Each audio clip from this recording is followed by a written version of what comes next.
कि यूएसए का एक फाइटर जेट जब अफगानिस्तान में उड़ रहा था तो अचानक ही कुछ दुश्मनों ने उन पर एक मिसाइल दाग दी। टेरी जो कि प्लेन उड़ा रहा था उसने तुरंत फाइटर जेट का डिफेंस सिस्टम एक्टिवेट किया, लेकिन बदकिस्मती से मिसाइल फिर भी उनके जेट पर आ लगी। प्लेन पूरी तरह कंट्रोल से बाहर हो चुका था और अब जिंदा रहने का सिर्फ एक ही तरीका है, प्लेन से नीचे कूद जाना। दोनों बिना समय गवाए अपने फाइटर जेट से कूद गए। कुछ मिनटों बाद केट और टेरी को होश आया तो वो अफगानिस्तान के रेगिस्तान के बीचों बीच थे, लेकिन इससे पहले टेरी घायल केट की मदद कर पाता अफगानी फाइटर्स ने उन्हें घेर लिया और टेरी पर धुआंधार फायरिंग कर दी, जिससे वो बुरी तरह जख्मी हो गया। फिर जैसे ही एक अफगानी फाइटर टेरी के पास आया तभी अचानक से केट ने उस पर हमला बोल दिया। उसने अपनी बंदूक से उस आदमी को वहीं ढेर कर दिया। इसके बाद केट ने दूसरे दुश्मनों पर भी ताबड़तोड़ फायरिंग की और अपनी बहादुरी से उन्हें निहत्था कर दिया। लेकिन मुश्किलें यहीं खत्म नहीं हुई। अचानक एक और अफगानी फाइटर वहां आ गया और जब केट उस पर फायर करने लगी तो उसे एहसास हुआ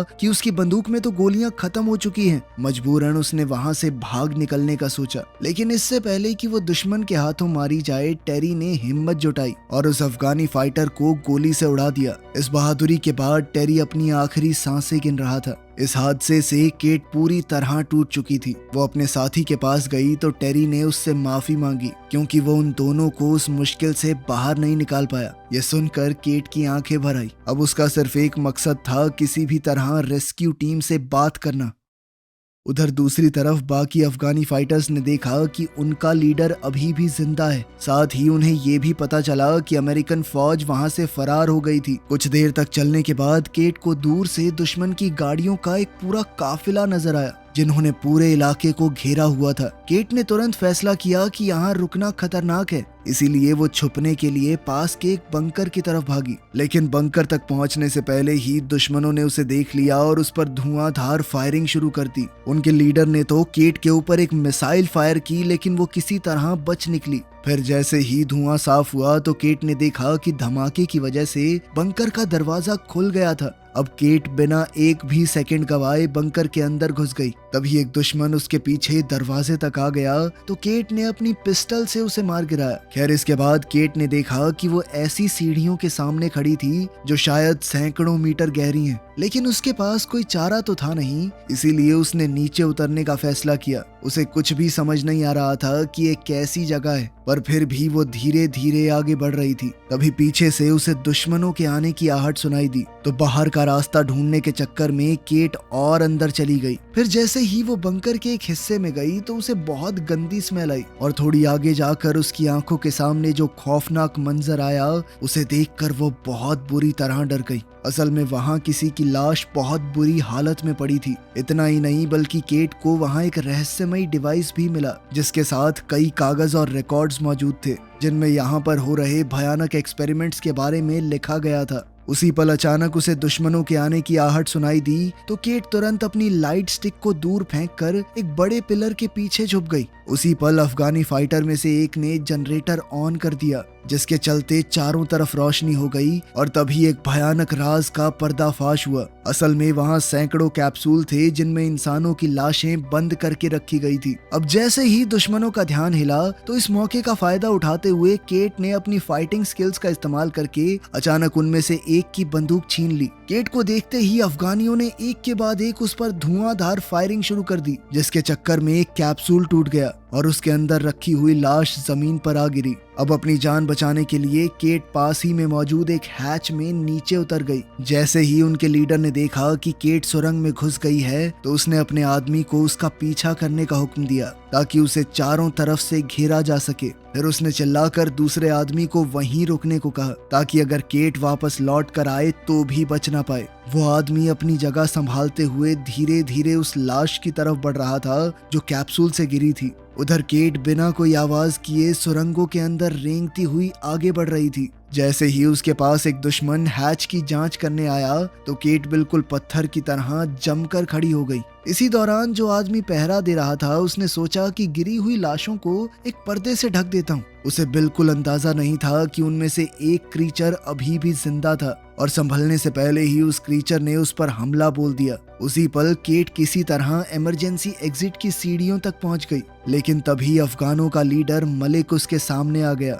उधर दूसरे फाइटर ने अपने साथी की लाश देखी जिसे वो भयानक क्रीचर नोच नोच कर खा रहा था। अब वो डर के मारे जोर जोर से अपने सरदार को मदद के लिए बुलाने लगा। इसी मौके का फायदा उठाते हुए केट ने अपनी फ्लेयर गन से उस आदमी के सीने पर गोली चला दी। फिर तुरंत ही उसने जमीन पर गिरी दुश्मन की राइफल उठाई और एक एक करके सभी को मार डाला। इसके तुरंत बाद केट ने वहां एक ग्रेनेड फेंक दिया और सीढ़ियों पर चढ़ने लगी। फिर जैसे ही केट ऊपर तक पहुंची तो अचानक एक अफगान ने उसका पैर पकड़कर उसे खींच लिया। केट संभल भी नहीं पाई कि उतने में उस आदमी के चेहरे पर वो भयानक क्रीचर टूट पड़ा और उसे भी निगलने की कोशिश करने लगा। ये सब देखकर केट बहुत ज्यादा घबरा गई और बाहर की तरफ भागने लगी। क्रीचर ने उसे पकड़ने की कोशिश की लेकिन केट किसी तरह बंकर से बाहर निकल गई। अब इस क्रीचर को अंदर ही कैद करने के लिए केट ने बंकर के दरवाजे को जंजीरों से बंद कर दिया। पर जैसे ही वो वहां से निकलने वाली थी तो एक और दुश्मन उसके सामने आ गया।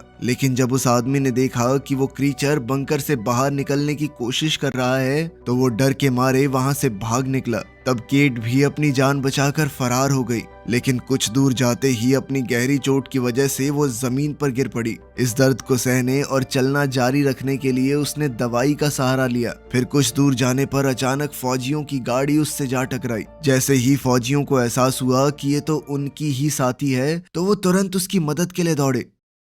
फिर अगले दिन केट को आर्मी कैंप में ले जाया गया। वहाँ उसकी मुलाकात यहाँ के मेजर रॉय से हुई तो केट ने उसे समझाने की कोशिश की कि उस बंकर में कुछ बहुत ही गलत हो रहा है, लेकिन रॉय ने उसकी बातों पर विश्वास नहीं किया। उसने कहा कि लड़ाई के बाद से हालात काफी बिगड़ चुके हैं, इसलिए इस वक्त उनका पूरा ध्यान मेन मिशन पर होना चाहिए। गुस्से में केट ने उस भयानक क्रीचर के बारे में विस्तार से बताया जिसे उसने भागते वक्त देखा था, लेकिन रॉय अपने फैसले से हिला नहीं। केट को जो डिवाइस लैब में मिला था रॉय ने उसे भी अपने कब्जे में ले लिया और उसे कैंप के डॉक्टर के पास भेज दिया। इसी बीच सैनिकों की एक टुकड़ी एक कैदी को लेकर वहां पहुंची तो रॉय ने कहा कि इससे पूरी जानकारी निकलवाओ। वहीं बाहर सार्जेंट टॉम केट को शांत करने के लिए आया क्योंकि वो रॉय के रवैये से काफी गुस्से में थी। खैर बाद में जब पैरामेडिक के पास केट का इलाज चल रहा था तो सार्जेंट टॉम सार्जेंट जोन्स के साथ वहां पहुंचा। उन्होंने केट से कहा कि हमें तुम्हारी बात पर पूरा भरोसा है, लेकिन बंकर में वापस जाने से पहले उन्हें ये जानना जरूरी है कि वहां हुआ क्या था।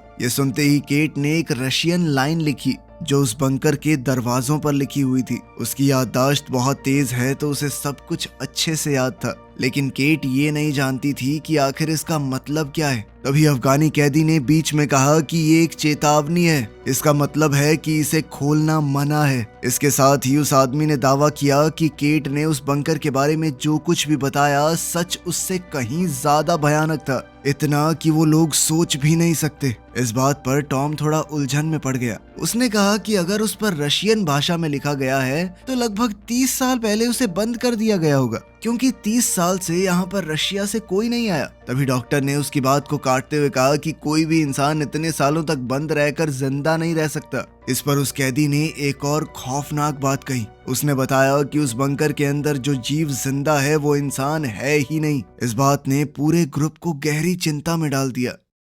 खैर फिर शाम ढलने लगी और अंधेरा होते ही सैनिकों ने फैसला किया कि वो पूरे एरिया की रखवाली बारी बारी से करेंगे, क्योंकि किसी भी पल नए दुश्मन सामने आ सकते हैं। उधर अपने कैबिन में रॉय ने कर्नल से बात की तो कर्नल ने कहा कि केट को जो भी वो डिवाइस मिला है उसे जल्दी से भेजो। असल में वो डिवाइस एक रिकॉर्डर था और रॉय ने साफ साफ शब्दों में कहा कि अगर आपको ये चाहिए तो पूरी सच्चाई बतानी होगी कि असल में हो क्या रहा है। वहीं दूसरी ओर हम देखते हैं कि बंकर के गहरे अंधेरों में उन भयानक जीवों ने एक दूसरे को आजाद कर लिया था। फिर धीरे धीरे सब एक जगह इकट्ठा हुए और बाहर निकलने का रास्ता रोकने वाली उन जंजीरों को तोड़ने की कोशिश करने लगे। वहीं रात के वक्त सेरानो नाम का एक फौजी ड्वेन की जगह लेने आया, लेकिन जैसे ही वो आगे बढ़ा तो उसे पीछे से एक अजीब सी आवाज सुनाई दी। मुड़कर देखने पर उसे पता चला कि उसका साथी वहां से गायब हो चुका है। हैरानी और उलझन में सेरानो ने बैरिकेड के पास जाकर देखा कि आखिर हुआ क्या। उसी वक्त डेव को कैंप के अंदर फैलती हुई एक बेहद गंदी बदबू महसूस हुई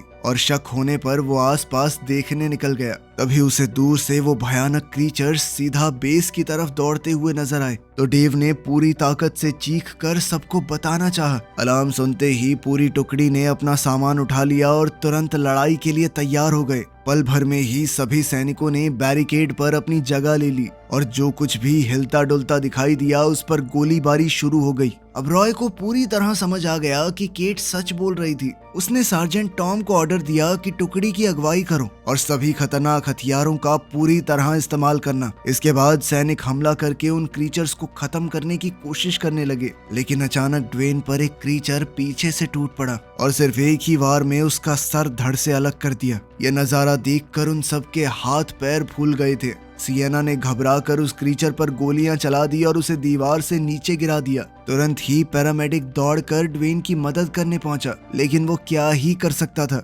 उसी पल उन भयानक क्रीचर्स में से एक ने अचानक उछलकर सैनिकों पर हमला करने की कोशिश की, लेकिन टॉम ने फौरन अपनी बंदूक से गोली चला दी, जिससे वो क्रीचर सीधा मेजर की हट के अंदर जा गिरा। फिर बिना एक भी पल गवाए रॉय उस पर टूट पड़ा और अपनी बंदूक से लगातार वार करने लगा। गोलियों की बौछार से उस क्रीचर के शरीर का एक हिस्सा पूरी तरह नष्ट हो गया। अब कैंप के बाहर सैनिक अलग अलग दिशाओं में फैल गए थे ताकि जितना हो सके उतने क्रीचर्स का सामना किया जा सके। इसी बीच जैसे ही टॉम ने अपनी फ्लेयर जलाई तो उसे दूर से और भी ज्यादा क्रीचर्स आते हुए नजर आए। ये देखकर उसने जोर से पूरी टुकड़ी को तुरंत पीछे हटने को कहा, लेकिन पीछे हटने से पहले ही बदकिस्मती से 2 सैनिक उन क्रीचर्स का शिकार हो गए। साथ ही एक तीसरा फौजी जो वॉशरूम में छुपने की कोशिश कर रहा था वो भी पकड़ा गया।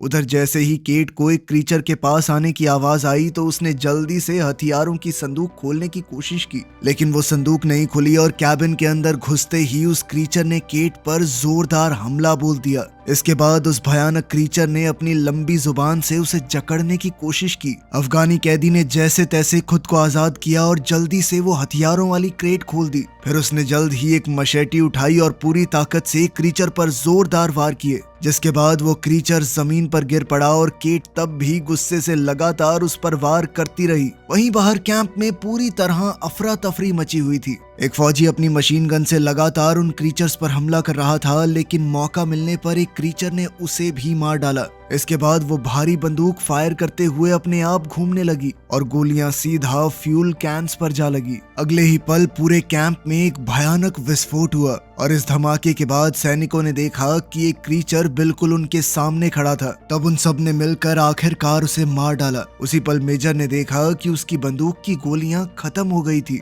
वो कुछ कर पाता उससे पहले ही एक क्रीचर ने उस पर जबरदस्त हमला कर दिया। तब केट और अफगान कैदी के साथ बाकी सैनिक तेजी से बैरिकेड की तरफ भागे। साथ ही जोन्स ने तुरंत कैदी को अपनी गिरफ्त में ले लिया। अचानक छाई खामोशी को महसूस करते ही टॉम समझ गया कि अब यहाँ रुकना खतरनाक है। उसने सियाना को तुरंत हथियारों के बेस की तरफ दौड़ने का हुक्म दिया, जबकि वो खुद पैरामेडिक के साथ मेजर को ढूंढने निकल पड़ा। कैबिन में पहुंचते ही सैनिक ने उस क्रीचर पर एक स्टन ग्रेनेड फेंका और इसी मौके का फायदा उठाते हुए रॉय ने अपना बेसबॉल बैट उठाया और एक जोरदार वार के साथ क्रीचर को गिरा दिया। इसके बाद सबने मिलकर अपने सीनियर ऑफिसर को बचाया और उसे आर्मरी में ले गए, जहां डेव और बाकी सैनिक के कंटेनर को खोलने की कोशिश कर रहे थे। इसी बीच सैनिक बड़ी टुकड़ी के पास लौटे, लेकिन अचानक एक क्रीचर ने उन पर हमला कर दिया। अब केट ने कंटेनर से एक कुल्हाड़ी उठाई और सीधा क्रीचर की पीठ पर चढ़ गई। केट ने उस क्रीचर को काफी हद तक घायल कर दिया, जिसके बाद टॉम ने आगे बढ़कर उसे पूरी तरह खत्म कर दिया।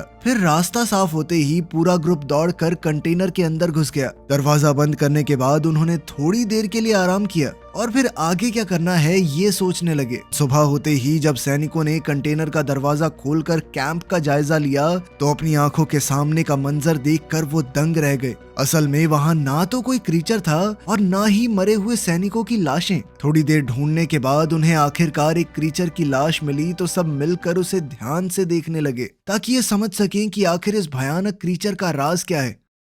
जांच के दौरान डॉक्टर विल्क्स को पता चला कि वो क्रीचर अपने दांत अंदर बाहर कर सकते हैं उनकी चमड़ी बेहद मोटी है और हैरानी की बात तो ये थी कि उनके शरीर के कई अंग इंसानों वाले थे। सिर्फ इतना ही नहीं, उनके ग्रुप को ये भी समझ आ गया कि इन क्रीचर्स की सबसे बड़ी कमजोरी है धूप। इनका डीएनए पूरी तरह से बदल चुका है, इसलिए सूरज की रोशनी इन पर सीधा असर करती थी। इसी बीच मेजर ने बताया कि कर्नल से बातचीत के दौरान उसे एक खास जानकारी मिली थी। तब उसने केट से माफी भी मांगी क्योंकि उसने शुरुआत में उसकी बात पर भरोसा नहीं किया। फिर रॉय ने बताया कि कई साल पहले एक मीटियोर धरती पर गिरा था इसी इलाके में आसपास। उसे देखकर रशियन साइंटिस्ट उत्सुक हो गए और वो ये जानने की कोशिश करने लगी कि आखिर ये चीज क्या है। जांच के दौरान उन्हें वहां एक बहुत बड़ी स्पेसशिप मिली जो पूरी तरह तबाह हो चुकी थी। ये देखकर वो लोग पूरी तरह से हैरान रह गए। तब उन्होंने इस स्पेसशिप में मिले क्रीचर के डीएनए का इस्तेमाल करके एक सुपर सोल्जर बनाने की कोशिश की। ये सुनते ही केट चिंता में आ गई। उसने बताया कि उसने अंडरग्राउंड बंकर के अंदर कैप्सूल्स में तैयार होती हुई एक पूरी सेना देखी थी जो किसी भी पल जाग सकती है, इसीलिए उन्हें तुरंत वहां से निकलना होगा। लेकिन अब उनके सामने मुश्किल ये थी कि रेगिस्तान से निकलने के लिए उनके पास फ्यूल नहीं है। हालात को समझते हुए उन सबको ये एहसास हो गया कि अब उन्हें यहीं रुककर इन क्रीचर्स का सामना करना होगा। रॉय ने सबके सामने वादा किया कि वो आखिरी सांस तक अपने साथियों के साथ लड़ता रहेगा। तभी अचानक टेबल पर पड़ा हुआ वो क्रीचर दोबारा से जिंदा हो गया। वो चारों तरफ मौजूद लोगों पर हमला करने लगा और अपनी लंबी जुबान से केट का सर निगलने की कोशिश की। तब खुद को बचाने के लिए केट ने जोर से अपना सर ही उस क्रीचर पर दे मारा। तब रॉय को एहसास हुआ कि ऐसे तो उसकी पूरी टुकड़ी ही खत्म हो जाएगी। तब उसने अपना ग्रेनेड निकाल लिया और बिना एक भी पल सोचे रॉय सीधा उस मॉन्स्टर पर कूद पड़ा। अगले ही पल जबरदस्त विस्फोट हुआ जिसमें उसका शरीर पूरी तरह से नष्ट हो गया। तभी टॉम घबराकर अपने दोस्त की मदद करने के लिए दौड़ा, लेकिन रॉय को बचाया नहीं जा सकता था। खैर, खुद को संभालने के बाद टॉम अब उस कैदी के पास गया और उसे आजाद करने का फैसला किया। वो चाहता था कि अब वो मिलकर काम करें क्योंकि उस आदमी ने उनसे एक बात भी झूठ नहीं बोली। इसके बाद पूरी टुकड़ी इकट्ठी हुई और वो सब अपने हथियारों, सामान और गोली बारूद का हिसाब लगाने लगे। जल्द ही उन्हें समझ आ गया कि अगर दोबारा हमला हुआ तो उनके पास इतना गोली बारूद नहीं है कि वो उसे रोक सके। इसीलिए उन सब ने मिलकर एक फैसला लिया कि इससे पहले वो क्रीचर्स उनके ऊपर हमला करें, वो पहले ही बंकर पर हमला करके सारे क्रीचर्स को वहीं खत्म कर देंगे। इस आखिरी मिशन के लिए जल्दी ही सैनिकों ने पूरी तैयारी कर ली। टॉम ने सबसे कहा कि हमारा काम सिर्फ इतना सा है कि हमें बंकर के बाहर बम लगाकर विस्फोट होने से पहले वहां से निकलना है। जैसे ही वो बंकर के पास पहुंचे तो टॉम, जेम्स, केट और वो कैदी कबीर, सिर्फ ये 4 लोग बंकर के अंदर घुसे। बाकी फौजी बाहर ही रुक गए। उन्होंने बिना वक्त बर्बाद किए अलग अलग जगहों पर विस्फोटक लगाकर वहां से निकलना शुरू कर दिया। लेकिन बाहर निकलते हुए टॉम की नजर जमीन पर पड़े हुए एक मेडालियन पर गई जो असल में केट का था। उसे उठाने के लिए जैसे ही वो सीढ़ियों की तरफ बढ़ा तो अचानक एक क्रीचर ने उसे पकड़कर जोर से नीचे खींच लिया। कुछ ही सेकंडों बाद केट को रेडियो पर टॉम की आवाज सुनाई दी। उसी पल उसे समझ आ गया कि क्रीचर्स ने टॉम को कैदी बना लिया है। अपने दोस्त को बचाने का पक्का इरादा करते हुए केट ने बाकी सैनिकों के साथ फिर से नीचे जाने का फैसला किया ताकि टॉम को ढूंढकर वापस लाया जा सके। अब एलिवेटर क्रेन को चलाने के लिए विल्क्स मिलिट्री व्हीकल के अंदर ही रुका रहा। हालात बहुत खराब थे लेकिन फिर भी सभी लोग नीचे अंडरग्राउंड एरिया तक पहुंच गए। इसी दौरान मेडिक को रेडियो पर एक अलर्ट सुनाई दिया जिसमें ऑर्डर्स मिले कि अगले 20 मिनट के अंदर अंदर उन्हें पूरे इलाके को खाली करना होगा।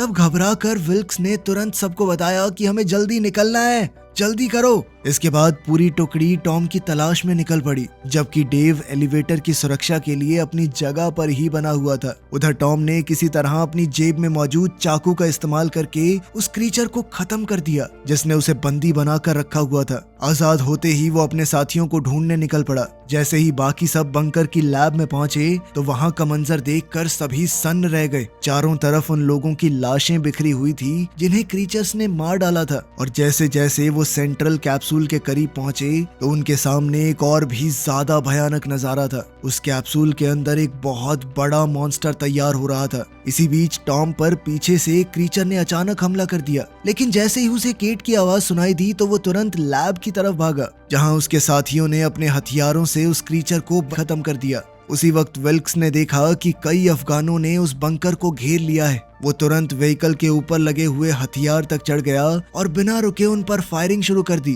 ताकि खतरे को दूर रखा जा सके। उधर एलिवेटर के पास डेव कई सारे क्रीचर्स से घिर चुका था। उन पर गोलीबारी करते हुए उसने इमरजेंसी अलार्म भी एक्टिवेट कर दिए। अब तक केट को एहसास हो चुका था कि मॉन्स्टर्स ने उन्हें फंसाने के लिए जाल बिछाया है। उसने तुरंत ग्रुप से कहा कि हमें जल्दी से यहाँ से निकलना होगा और फिर उन्होंने पीछे हटकर दरवाजा बंद कर दिया। लेकिन जोन्स को यह बात समझ आ चुकी थी कि क्रीचर्स क्रैंक को घुमाकर दरवाजा खोल सकते हैं, इसीलिए उसने पूरी ताकत से क्रैंक को पकड़ लिया और अपने साथियों से कहा कि वो सभी वहां से निकल जाएं, जबकि वो खुद दुश्मनों को रोकने के लिए पीछे रह गया। उधर बाहर विल्क्स की बंदूक की गोलियां खत्म हो गई थी। उसने जल्दी जल्दी रीलोड करने की कोशिश की, लेकिन उसे बिल्कुल अंदाजा नहीं था कि एक अफगानी बिल्कुल उसके नीचे मौजूद था। इसी बीच बंकर से निकलते हुए सियाना के कानों में पीछे से एक भयानक गरज सुनाई दी। वो खुद वहीं रुक गई ताकि उसके बाकी साथी सुरक्षित तरीके से एग्जिट तक पहुंच सकें। थोड़ी ही देर में पूरी टुकड़ी एलिवेटर तक पहुंच चुकी थी, लेकिन जैसे ही टॉम को एहसास हुआ कि सियाना उनके साथ नहीं है तो उसने तुरंत उसे बचाने का फैसला किया। उसने बाकी सबको ऑर्डर्स दिए कि अगर मैं 5 मिनट के अंदर अंदर बाहर नहीं आया तो सारे बॉम्ब्स एक्टिवेट करके वहां से निकल जाना। उधर सियाना पर एक क्रीचर ने अचानक हमला कर दिया। वो आसपास पड़े सामान का इस्तेमाल करके अपने दुश्मन का सामना कर रही थी। गुस्से में वो लगातार वार करती रही और आखिरकार उसने क्रीचर को खत्म कर दिया। लेकिन तभी पीछे से एक और क्रीचर आया और उसके चेहरे के एक हिस्से को बुरी तरह नोच लिया। ये वार इतना भयानक था कि सियाना की मौके पर ही मौत हो गई। ये देखकर टॉम गुस्से से भर गया। उसने एक चाकू उठाया और डस्टबिन के ढक्कन को ढाल बनाकर क्रीचर से लड़ने लगा। वहीं जोन्स अब इस सब से बहुत थक चुका था। उसने दरवाजे से हटकर अपना डेटोनेटर निकाला और अपने दोस्तों को बचाने के लिए खुद शहीद हो गया। इस जबरदस्त विस्फोट में उसके आसपास मौजूद सारे म्यूटेंट खत्म हो गए। धमाके की आवाज सुनते ही टॉम समझ चुका था कि अब वहां रुकना मौत को दावत देने के बराबर है। उसने तुरंत वहां से भागने का फैसला किया। वहीं बाहर एक अफगानी ने पैरामेडिक पर हमला बोल दिया। वो अपने चाकू से विल्क्स को मारने ही वाला था, लेकिन उसने जैसे तैसे अपनी जान बचाई। फिर हर एक दुश्मन से बहादुरी से लड़ते हुए उसने क्रेन एक्टिवेट की ताकि वो पूरे ग्रुप को ऊपर खींच सके। लेकिन दिक्कत ये थी कि ब्लास्ट के चलते मैकेनिज्म का एक हिस्सा डैमेज हो गया था, जिस वजह से गाड़ी आगे की तरफ चलने लगी। विल्क्स ने घबराकर गाड़ी को रोकने की पूरी कोशिश की। वहीं एलिवेटर के अंदर केट, कबीर और डेव एक साथ मिलकर दर्जनों क्रीचर्स का सामना कर रहे थे। अचानक एक क्रीचर ने अपनी बाजू से डेव के सर पर वार किया और वो वहीं पर ढेर हो गया। जैसे ही पैरामेडिक को समझ आया कि क्रेन को अब रोका नहीं जा सकता, तो उसने गाड़ी की दूसरी तरफ कूदने का फैसला किया। इसी बीच उनकी लड़ाई के दौरान कबीर को सीढ़ियों के ऊपर मिलिट्री व्हीकल दिखाई दिया, लेकिन तभी एक क्रीचर ने उसे पकड़ लिया और कबीर समझ चुका था कि अब उसका बचना मुश्किल है। उसने जोर से चिल्लाकर केट को प्लेटफॉर्म से कूदने को कहा। उसकी वजह से बिल्कुल ऐन मौके पर केट की जान बच गई, जबकि एक जबरदस्त धमाके में कबीर और बाकी सभी क्रीचर्स खत्म हो गए। कुछ सेकंडों बाद केट की मुलाकात टॉम से हुई। दूसरी तरफ विल्क्स पर अभी भी कुछ दुश्मन जानलेवा हमला करने वाले थे, लेकिन आखिरी पल पर उनकी टीम वहां आ पहुंची और अपने हथियारों से सबको खत्म कर दिया। थोड़ी देर बाद उनके ग्रुप ने देखा कि मिलिट्री प्लेन एक न्यूक्लियर मिसाइल फायर कर रहा है। तब वो लोग तुरंत एक गाड़ी में बैठकर वहां से भागने की कोशिश करने लगे। आखिरकार एक बड़ा बम जमीन पर आ गिरा और रेगिस्तान के कई किलोमीटर के इलाके में सब कुछ तबाह हो गया। इस धमाके में मुश्किल से सिर्फ 3 लोग अपनी जान बचा पाए थे। वो ये समझ चुके थे कि यह हमला इस बात को यहीं दबा देने के लिए किया गया था और उन्होंने भी बिना पीछे देखे हमेशा के लिए उस जगह को छोड़ दिया। वीडियो पसंद आई तो लाइक कर देना, चैनल को सब्सक्राइब कर लेना। मिलते हैं अगली वीडियो में।